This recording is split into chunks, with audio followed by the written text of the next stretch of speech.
আরে সুরাইয়া, কেমন আছো? আলহামদুলিল্লাহ, খুব ভালো আছি তোমাদের দোয়ায়। তারপর ফারহানা, এত সেজেগুজে কোথায় চললে? আরে জানো না, আজ বারুইপুরে মিলনমালার শেষ দিন। সেখানে কত টিভি সিরিয়ালের হাইফাই নায়ক নায়িকা আসবে, আর তুমি আমাকে জিজ্ঞাসা করছো কোথায় চললে? যাবে তো চলো। আস্তাগফিরুল্লাহ, আস্তাগফিরুল্লাহ। তুমি একজন মুসলমান ঘরের মেয়ে হয়ে বলছো কি না মিলন মেলায় যাবে তো চলো?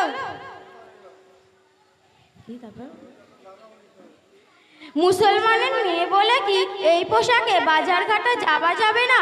ওই দেখো, দিল্লিতে মুম্বাইতে কত মুসলমানেরা পার্কে যাচ্ছে, শপিং করছে, আর তুমি মুসলমানের মেয়ে মেয়ে করে মরছো। নিজেকে পরিবর্তন করো, লাইফটাকে এনজয় করতে শেখো। তাহলে বোন জেনে রেখো, আল্লাহ পাক রব্বুল আলামিন নারীর দেহ অর্থাৎ পায়ের গোড়ালি থেকে মাথার চুল পর্যন্ত একটা মলিন অংশ দিয়ে সৃষ্টি করেছে।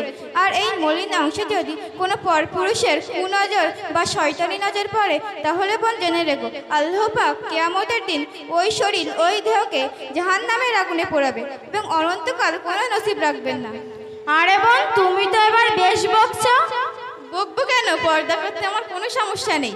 সমস্যা তোমাদের, যারা ইসলামের সংস্কৃতি ছেড়ে এইসব বস্তাপদের সংস্কৃতি নিয়ে পড়ে আছো।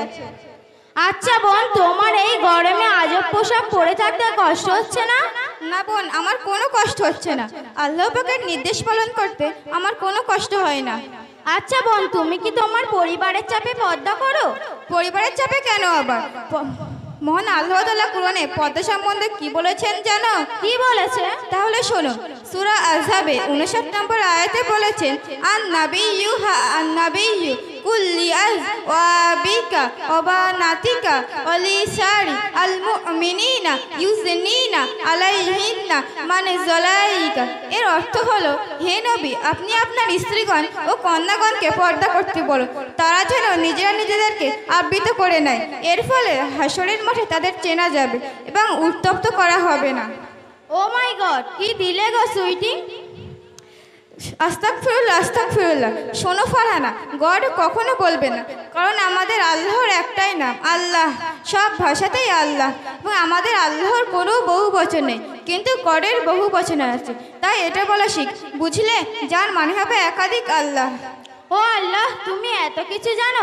আমি তো কোরআন পড়তে জানি না, ইসলামিক যে সকল বই আছে তাও পড়ি না। তাহলে বোন জেনে রেখো, যে নারী পর্দা করে তাকে কখনো অপমান করো না, কারণ যুদ্ধক্ষেত্রে তলোয়ারের আঘাত থেকে বাঁচার জন্য ঢাল ব্যবহার করায়, তেমনি মেয়েদের ঢাল হলো পর্দা, বুঝলে? এবার তুমি শীঘ্রই তওবা পড়ে নাও। তওবা পড়বো? তা তোমার কাছে পড়বো কেন? তোমাদের হুজুরের কাছে পড়বো, তাহলে আমি আরও অনেক কিছু জানতে এবং শিখতে পারবো। তুমি কি আমাকে তোমাদের হুজুরের কাছে নিয়ে যাবে? নিয়ে যাব না কেন, অবশ্যই নিয়ে যাব। তাহলে চলো। ঠিক আছে, চলো। আসসালামু আলাইকুম। আমরা এখানে আমাদের মোকালামা শেষ করছি। আমি সুম্মা আমিন।